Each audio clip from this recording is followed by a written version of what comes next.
2026 budget വരാൻ ഇനി ഏതാനും ദിവസങ്ങൾ മാത്രമേ ബാക്കിയുള്ളൂ. അപ്പോൾ നമുക്ക് വരാൻ പോകുന്ന ബഡ്ജറ്റിനെ പറ്റിയുള്ള പ്രതീക്ഷകളും അതുപോലെ തന്നെ എന്തിലാണ് നമ്മൾ കൂടുതലായി പ്രതീക്ഷിക്കേണ്ടതെന്നും സാറിനോട് ചോദിച്ചറിയാം. വളരെയധികം പ്രതീക്ഷകളുള്ള ഒരു ബഡ്ജറ്റാണ്. കാരണം കഴിഞ്ഞ തവണത്തെ ബഡ്ജറ്റ് ഒട്ടും പ്രതീക്ഷ ഉണ്ടായിരുന്നില്ല, പക്ഷെ വലുതായി ഗവൺമെന്റ് തന്നു. ആദ്യം നമുക്ക് കഴിഞ്ഞ തവണത്തെ ബഡ്ജറ്റ് ഒന്ന് റീകോൾ ചെയ്യാം.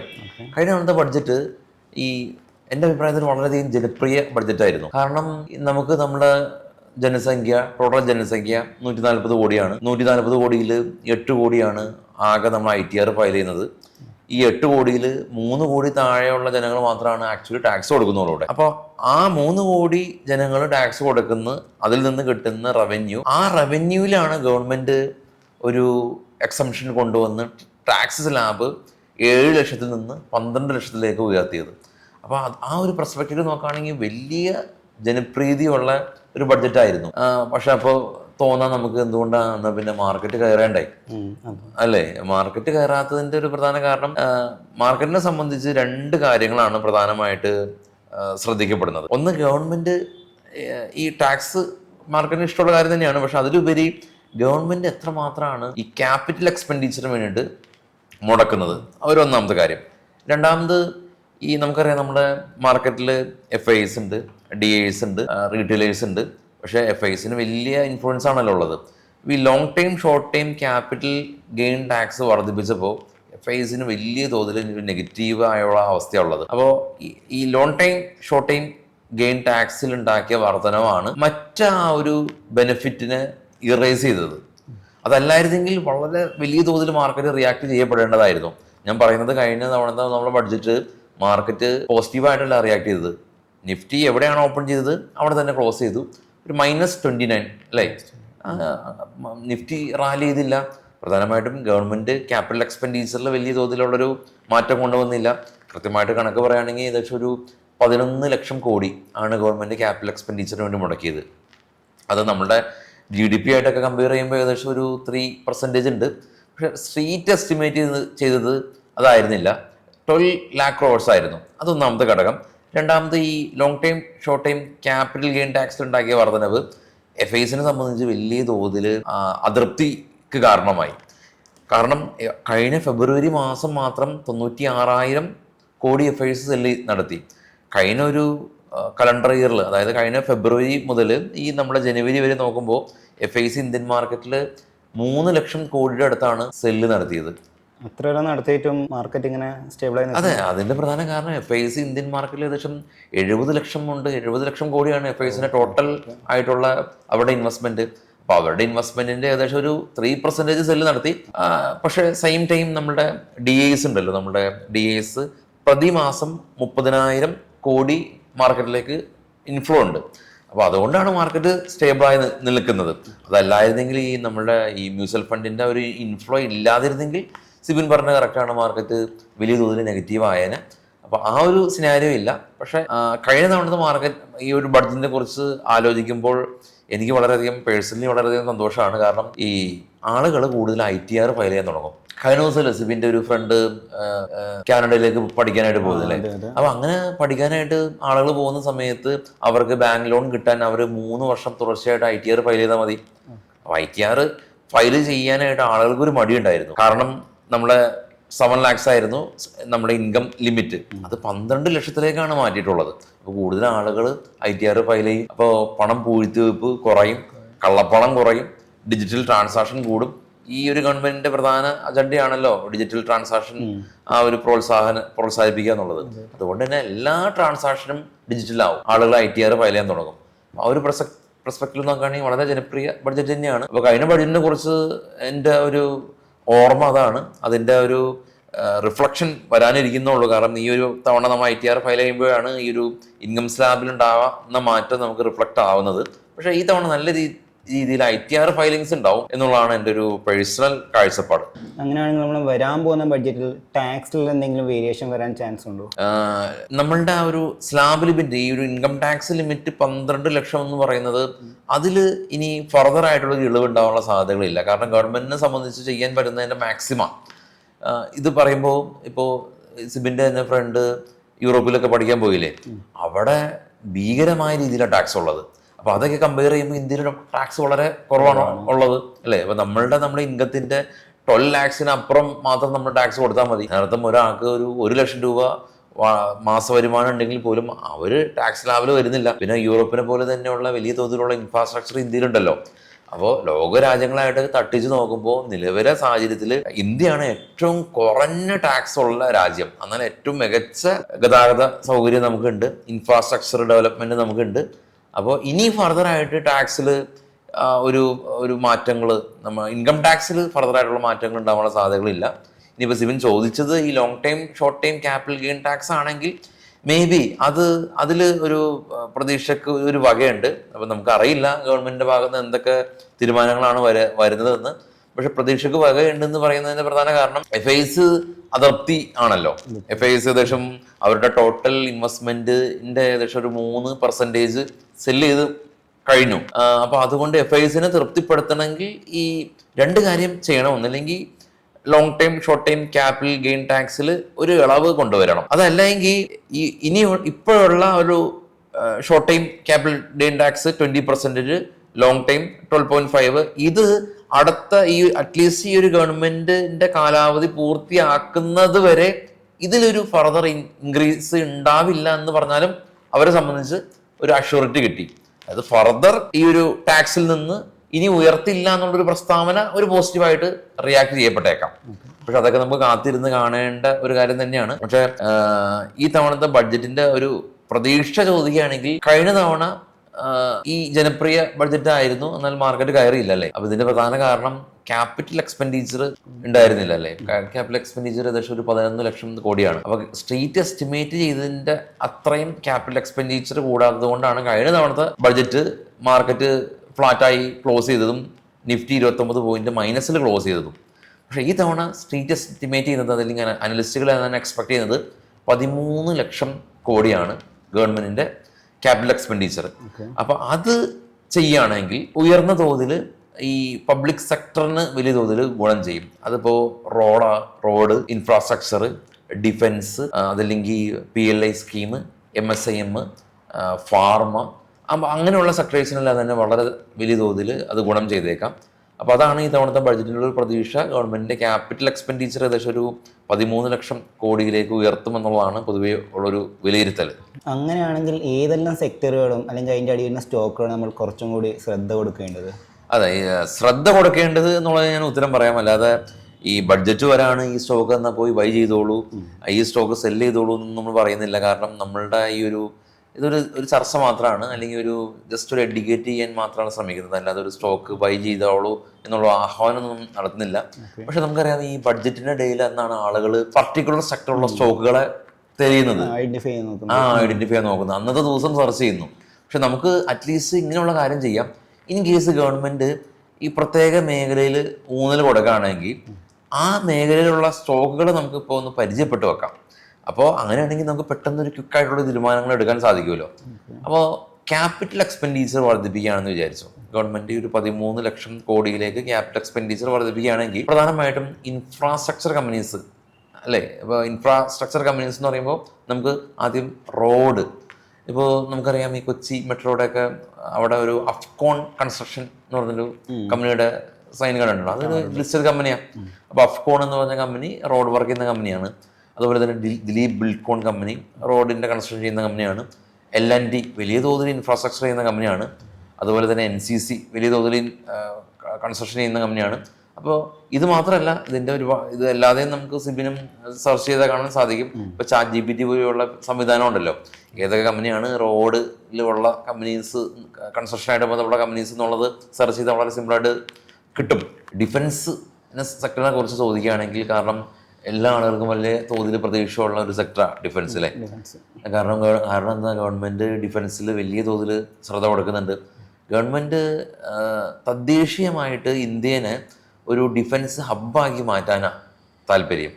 അതിനർത്ഥം നമുക്ക് വേണ്ട ഡിഫൻസ് സാമഗ്രികൾ ഇവിടെ തന്നെ നിർമ്മിച്ച് ഉപയോഗിക്കുക, കൂടാതെ തന്നെ ഇവിടെ നിന്ന് നമുക്ക് നിർമ്മിച്ച് വിദേശത്തേക്ക് കൂടി എക്സ്പോർട്ട് ചെയ്യാനും പറ്റണം. അതാണ് ഗവൺമെൻറ് നയം. അപ്പോൾ അങ്ങനെ നോക്കുകയാണെങ്കിൽ നമുക്ക് HAL, ഹിന്ദുസ്ഥാൻ എയറോനോട്ടിക് ലിമിറ്റഡ് കമ്പനിയിലെ, അപ്പോൾ കഴിഞ്ഞ ദിവസം സിബിന് അതിൽ പൊസിഷൻ എടുത്തിട്ടുണ്ടായിരുന്നു അല്ലേ? ഉണ്ടായിരുന്നു. ഓക്കെ, HAL, അതുപോലെ തന്നെ BDL, Bharat electronics, Bharat dynamic, അതുപോലെ പാരാസ് ഡിഫൻസ്, ഇതാണ് മേജറായിട്ടുള്ള കമ്പനീസ്. അതുമാത്രമല്ല നമുക്ക് ഈ ഷിപ്പിംഗ് കമ്പനീസും ഈ ഒരു ഡിഫൻസ് സെക്ടറിൽ തന്നെ വരുന്നതാണ്. കൊച്ചിൻ ഷിപ്പ്യാർഡ്. അതെ, കൊച്ചിൻ ഷിപ്പ്യാർഡ്. നമ്മളുടെ കഴിഞ്ഞ ദിവസം മുഫ്ലിൻ കൊച്ചിൻ ഷിപ്പ്യാർഡൊക്കെ 3000 റേഞ്ചിലാണ് വാങ്ങിച്ചത്, ഇപ്പോഴും കയ്യിലിരിക്കുകയാണ്. അപ്പോൾ നമ്മൾ നേരത്തെ നമ്മുടെ സ്റ്റോക്കിൻ്റെ പേര് കേൾക്കുമ്പോൾ തന്നെ സ്റ്റോക്ക് പോയി ചാടി കയറി വാങ്ങരുത്. കാരണം പക്ഷേ കൊച്ചിൻ ഷിപ്പ്യാർഡും ഗാർഡൻ ഷിപ്പ് ബിൽഡേഴ്സും ഒക്കെ തന്നെയാണ് ഈ ഷിപ്പിംഗ് കമ്പനീസിൽ ഉള്ളത്. ഇനി നമുക്ക് ഈ അർബൻ ഡെവലപ്മെൻറ്റ്സ് കമ്പനീസ് നോക്കുകയാണെങ്കിൽ ഹഡ്കോ അർബൻ ഡെവലപ്മെൻറ്റ്സ് കമ്പനീസിലുള്ളതാണ്. കൂടാതെ തന്നെ NBCC, LNT ഈ അർബൻ ഡെവലപ്മെൻറ്റ് കമ്പനീസിൽ പെട്ട കമ്പനിയാണ്. ഇപ്പോൾ ഏഷ്യയിലെ തന്നെ ഏറ്റവും വലിയ റെയിൽവേ നെറ്റ്വർക്ക് നോക്കാം അല്ലേ? അപ്പം നിലവിലുള്ള പാത അത് ഇരട്ടിപ്പിക്കാനായിട്ടുള്ളൊരു പദ്ധതിയാണ്. നിലവിൽ നമുക്ക് എത്രയാണോ നമ്മുടെ റെയിൽവേ ഇൻഫ്രാസ്ട്രക്ചർ ഉള്ളത് അത് 3 മടങ്ങാക്കി മാറ്റുമെന്നാണ് ഗവൺമെൻറ് പറയുന്നത്. അപ്പോൾ അങ്ങനെയാണെങ്കിൽ സിബിൻ്റെ ടോപ്പ് പിക്ക് ഏതായിരിക്കും റെയിൽവേയിൽ? RVNL. അതെ, IRCTC കാര്യം പറയുമ്പോഴാണ് IRCTC തന്നെ 1200 രൂപക്ക് ട്രേഡ് ചെയ്തുകൊണ്ടിരുന്നല്ലേ. IRCTC നമുക്കറിയാം ഒരു മൊണോപ്പൊളി സെക്ടറുള്ള ഒരു സ്റ്റോക്കാണ്. കഴിഞ്ഞ ദിവസം നമ്മൾ അതിനെക്കുറിച്ച് ഒരു വീഡിയോ ചെയ്തിട്ടുണ്ടായിരുന്നു. ഇന്ത്യൻ റെയിൽവേയിൽ ഫുഡ്, ടിക്കറ്റ് എല്ലാം കൊടുക്കുന്ന IRCTC-യാണ്. 1200 നിന്ന് ഇപ്പോൾ 600 രൂപയിൽ താഴെ പോയിട്ടുണ്ട്. പിന്നെ സിബിൻ പറഞ്ഞ പോലെ തന്നെ RVNL-ഉം IRFC-യും ടിറ്റാഗര റെയിൽവേയും ഐക്കോണും ഇതെല്ലാം തന്നെ റെയിൽവേ സെക്ടറുള്ള കമ്പനീസാണ്. നേരത്തെ നമ്മൾ പറഞ്ഞ പോലെ തന്നെ ഗവൺമെന്റ് ഒരു 13 ലക്ഷം ക്യാപിറ്റൽ എക്സ്പെൻഡിച്ചർ ഉണ്ടെങ്കിൽ നമ്മൾ പ്രധാന കമ്പനീസിനെ കുറിച്ചൊക്കെ ഡിസ്കസ് ചെയ്ത് കഴിഞ്ഞാൽ നമുക്ക് റിയാലിറ്റിയിലേക്ക് നമ്മൾ കിടക്കുകയാണെങ്കിൽ സിബിന്റെ റിയാലിറ്റി സെക്ടറിലുള്ള ടോപ്പ് ഇപ്പോൾ ഹോൾഡിംഗ്സിൽ ഏതാ കമ്പനി ഉള്ളത്? DLF, prestige. അതെ, പ്രസ്റ്റീജ് ഉണ്ടല്ലേ. പ്രസ്റ്റീജ് ഇപ്പോൾ കൊച്ചിയിൽ ഒരുപാട് പ്രൊജക്ട് ഉണ്ട്. കൊച്ചി ഫോറം മാൾ പ്രസ്റ്റീജ് ചെയ്യുന്നത്. അപ്പോൾ പ്രസ്റ്റീജ് ഒരുപാട് ഓൺഗോയിങ് പ്രൊജക്ട് വരുന്നുണ്ട്. DLF എനിക്ക് തോന്നുന്നു കൊച്ചിയിൽ ഫർദർ പ്രൊജക്ട് ഇല്ല, പക്ഷേ നോർത്ത് ഇന്ത്യയിലെല്ലാം തന്നെ വലിയ തോതിൽ അവർ കൺസ്ട്രക്ഷൻ ചെയ്യുന്നുണ്ട്. എനിവേ നമുക്ക് ഈ റിയാലിറ്റി കമ്പനീസിനെ തന്നെ നമുക്കതിനെ പലതായിട്ട് തിരിക്കാം. ഒന്ന് അഫോർഡബിൾ ഹൗസിങ്, ആ ഒരു സെക്ടർ ഉണ്ട്. കൂടാതെ തന്നെ മെയിൻ സ്ട്രീമിലുള്ളപ്പോൾ സിബിൻ പറഞ്ഞ DLF, പ്രസ്റ്റീജ്, പുറവങ്കര അങ്ങനെയുള്ള കമ്പനീസ്. പക്ഷേ അത് സ്വാഭാവികമായിട്ടും അവർക്ക് ഗുണം കിട്ടും. പക്ഷെ കൂടുതൽ ഞാൻ ഉറ്റുനോക്കുന്നത് അഫോർഡബിൾ ഹൗസിംഗ് കമ്പനീസാണ്. Can Fin homes, LIC housing companies, അതുപോലുള്ള കമ്പനീസ് എല്ലാം തന്നെ എൻ്റെ ഒരു ശ്രദ്ധ ഞാൻ കൊടുക്കുന്ന ഒരു സെക്ടറാണ്. പിന്നെ റിയാലിറ്റിയിൽ സിബിൻ പറഞ്ഞ പോലെ തന്നെ മെയിൻ സ്ട്രീമിലുള്ള DLF-ഉം പുറവങ്കരയെല്ലാം തന്നെ അവർക്കും ഒരു ഗുണം കിട്ടും. പിന്നെ ഇവരുടെ തന്നെ ഒരു സബ്സിഡിയറി ആണല്ലോ സിമെന്റ്. JK സിമെന്റും അല്ലെങ്കിൽ ഇന്ത്യയിലെ ഏറ്റവും കൂടുതൽ ബിസിനസ് ചെയ്യുന്ന അൾട്രാടെക് സിമെന്റ്, അംബുജ, ACC ഇതെല്ലാം തന്നെയാണ് സിമെന്റ് സെക്ടറിലുള്ള പ്രധാന സ്റ്റോക്കുകൾ. ബിൽഡിംഗ് പ്രൊഡക്റ്റ് കമ്പനീസ് ഉണ്ട്. ഇപ്പോൾ നമ്മൾ ഈ റിയാലിറ്റീനെ പറ്റി സംസാരിക്കുമ്പോൾ നമ്മൾ സംസാരിച്ചത് മെയിൻ സ്ട്രീമിലുള്ളതും അഫോർഡബിൾ ഹൗസിംഗ് കമ്പനീസ് ആണല്ലോ. പിന്നെ സിമെന്റും നമ്മൾ ഡിസ്കസ് ചെയ്തു. പക്ഷേ റിയാലിറ്റി സ്വാഭാവികമായിട്ടും ഉയരാണെങ്കിൽ പ്രധാനമായിട്ടും 2 സെക്ടറുകൾ ഉയരും. ഒന്ന് പെയിന്റിനെ കുറിച്ച് നമുക്ക് ഡിസ്കസ് ചെയ്യാം. പക്ഷെ അതല്ലാതെയും ഈ ബിൽഡിംഗ് പ്രൊഡക്ട്സ് കമ്പനീസ് ഉണ്ട്. ഇപ്പം നമ്മളുടെ തന്നെ ഓഫീസിൽ ആസ്ട്രലിൻ്റെ വാട്ടർ ടാങ്കർ വെച്ചിരിക്കുന്നത് അല്ലേ? ആസ്ട്രൽ ലിസ്റ്റഡ് കമ്പനിയാണ് അല്ലേ? അപ്പോൾ ആസ്ട്രൽ ലിസ്റ്റഡ് കമ്പനിയാണ്. പിന്നെ നമ്മൾ കഴിഞ്ഞ ദിവസം ഇവിടെ വാഷ് ബേസിൻ വാങ്ങിച്ചില്ലേ, സെയറയും ലിസ്റ്റഡ് കമ്പനിയാണ്. അപ്പോൾ റിയാലിറ്റി ആ സെക്ടറിന് ഒരു ബൂം കിട്ടുകയാണെങ്കിൽ സ്വാഭാവികമായിട്ടും Astral, Prince pipe, Finolex industries, Cera ceramic ആ സെക്ടറിലുള്ള കമ്പനീസിനും കൂടി ഗുണം കിട്ടും. കൂടാതെ തന്നെ റിയാലിറ്റിക്ക് ഗുണം കിട്ടുകയാണെങ്കിൽ ഏഷ്യൻ പെയിൻറ്റ്, ബർജർ പെയിൻറ്റ് പോലുള്ള പെയിൻറ്റ് കമ്പനീസിനും ഗുണം കിട്ടും. അപ്പോൾ റിയാലിറ്റി എന്ന് നമ്മൾ ഒറ്റ പേരിൽ പറയുമ്പോൾ അതിൽ തന്നെ മെയിൻ സ്ട്രീമിലുള്ള റിയാലിറ്റി കമ്പനീസ് ഉണ്ട്, അഫോർഡബിൾ ഹൗസിംഗ് കമ്പനീസ് ഉണ്ട്, സിമെൻ്റ് ഉണ്ട്, ബിൽഡിംഗ് പ്രൊഡക്ട്സ് ഉണ്ട്, കൂടാതെ തന്നെ പെയിൻറ്റും ഉണ്ട്. അപ്പോൾ ഇത്തരം സെക്ടറുകൾ ഈ റിയാലിറ്റിയുടെ അണ്ടറിൽ വരുന്ന സബ്സിഡിയറി സെക്ടറാണ്. അപ്പോൾ അതൊക്കെ ജസ്റ്റ് ഒന്ന് ഫോക്കസ് ചെയ്യുന്നത് നന്നായിരിക്കും. ഇപ്പൊ അടുത്തിടെ താരിഫ് നല്ലോണം വർദ്ധിച്ചുകൊണ്ട് നമ്മളെ ടെക്സ്റ്റൈൽസ് എല്ലാം നല്ലോണം ഇടിവിലാണ്. അതിനെപ്പറ്റി എന്താണ്? അതെ, ടെക്സ്റ്റൈൽസ് വളരെ വലിയ തോതിൽ ഇടിവിലായിരുന്നു. പ്രധാനമായിട്ടും ഈ കിറ്റക്സിലൊക്കെ ആയിരുന്നു നമ്മളുടെ സുഹൃത്തിനൊരു വലിയ തോതിൽ ഇൻവെസ്റ്റ്മെന്റ് ഉണ്ടായിരുന്നത്. അപ്പോൾ ഈ ഗിറ്റക്സ് പോലുള്ള കമ്പനീസിന് US-ലേക്കായിരുന്നു ഏറ്റവും കൂടുതൽ എക്സ്പോർട്ട് ഉള്ളത്. കിറ്റക്സ് മാറ്റി നിർത്തിയാൽ കൂടിയും ഈ KPR മിൽസ്, അരവിന്ദ് ഇതൊക്കെയാണ് മേജറായിട്ടുള്ള ടെക്സ്റ്റൈൽ കമ്പനീസ്. അപ്പോൾ ഈ താരിഫ് ഇപ്പോൾ 50% ടെക്സ്റ്റൈൽസിൽ മാത്രം കൊണ്ടുവന്നപ്പോൾ ഈ ടെക്സ്റ്റൈൽ മേഖല കുറച്ച് അധികം ഒരു പ്രശ്നമുണ്ട്. അപ്പോൾ ഈ തവണ ബഡ്ജറ്റിൽ ഈ ടെക്സ്റ്റൈൽ മേഖലയ്ക്ക് അവർക്ക് സഹായകമാവുന്ന രീതിയിൽ എന്തെങ്കിലും ഒരു സ്കീം കൊണ്ടുവരാണെങ്കിൽ ഈ സ്റ്റോക്കുകളെല്ലാം തന്നെ ശ്രദ്ധ ആകർഷിക്കപ്പെടും. KPR മിൽസും കിറ്റക്സും അരവിന്ദും നിതിൻ സ്പിന്നേഴ്സൊക്കെയാണ് ഈ ഒരു ടെക്സ്റ്റൈൽ മേഖലയിലുള്ള വലിയ കമ്പനീസ്. ഈ വരുന്ന ബഡ്ജറ്റിൽ ട്രേഡ് ചെയ്യാൻ പ്ലാൻ ഉണ്ടോ?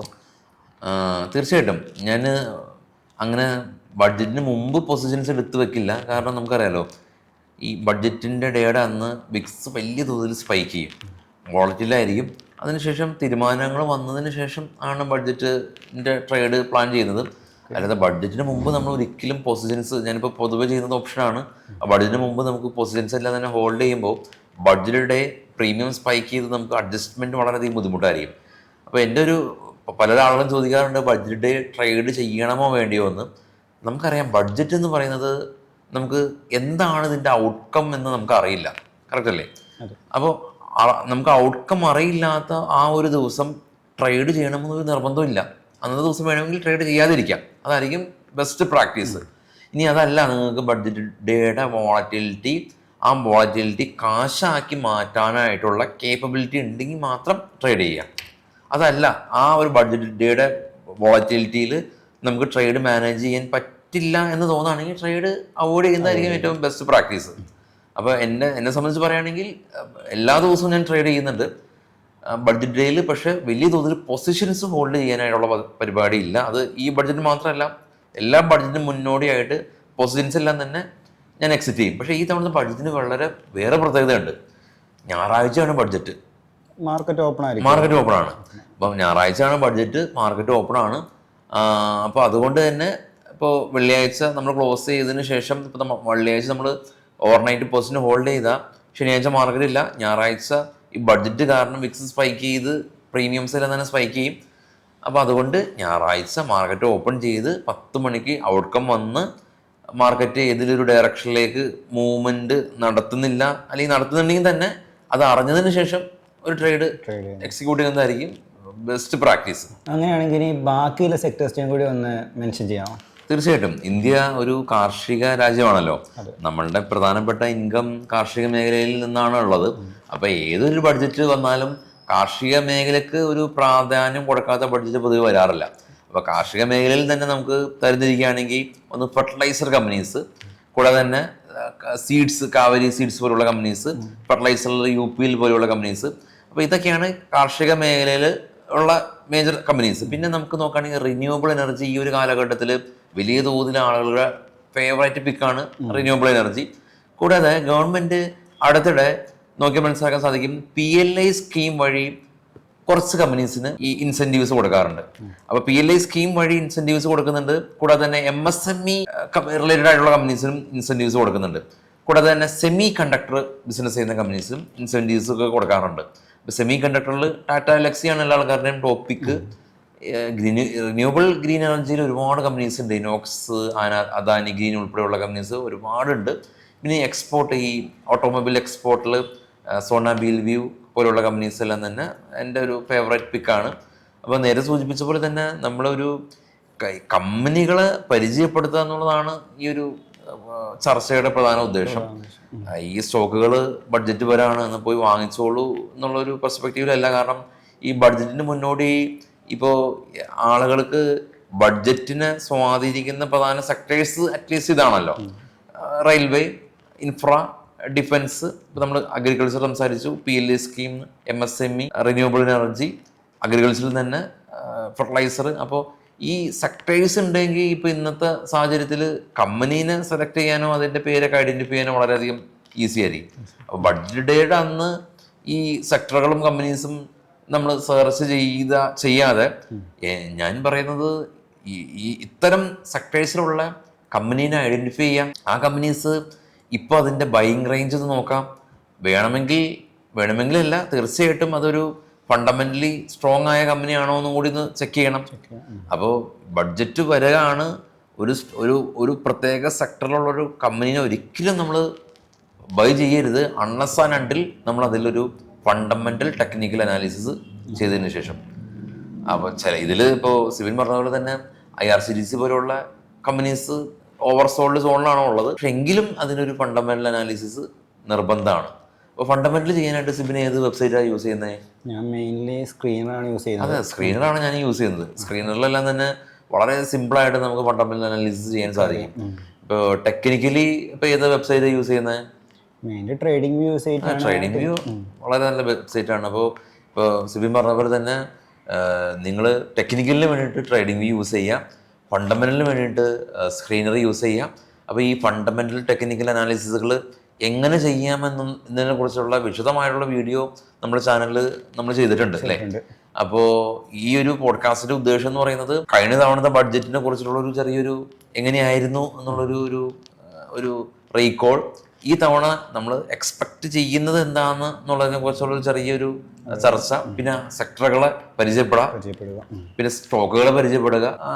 അതാണ് ഈ ഒരു പോഡ്കാസ്റ്റ് എന്ന് വിളിക്കാൻ സാധിക്കില്ല, ഞങ്ങളുടെ ചെറിയൊരു ചർച്ചയുടെ ഒരു ഉദ്ദേശം. തീർച്ചയായിട്ടും നിങ്ങൾ ബഡ്ജറ്റിനെ മുൻനിർത്തി ഒരു സ്റ്റോക്ക് വാങ്ങുന്നുണ്ടെങ്കിൽ ഫണ്ടമെന്റൽ ടെക്നിക്കൽ അനാലിസിസുകൾ നിർബന്ധമായിട്ടും ചെയ്യണമെന്ന് പറയാണ്. അപ്പോൾ നമുക്ക് വൈൻഡപ്പ് ചെയ്യാം അല്ലേ. അപ്പോൾ നമുക്ക് ഇതുവരെയുള്ള ചർച്ചകളായിട്ട് എത്താം അല്ലേ. Okay, thank you.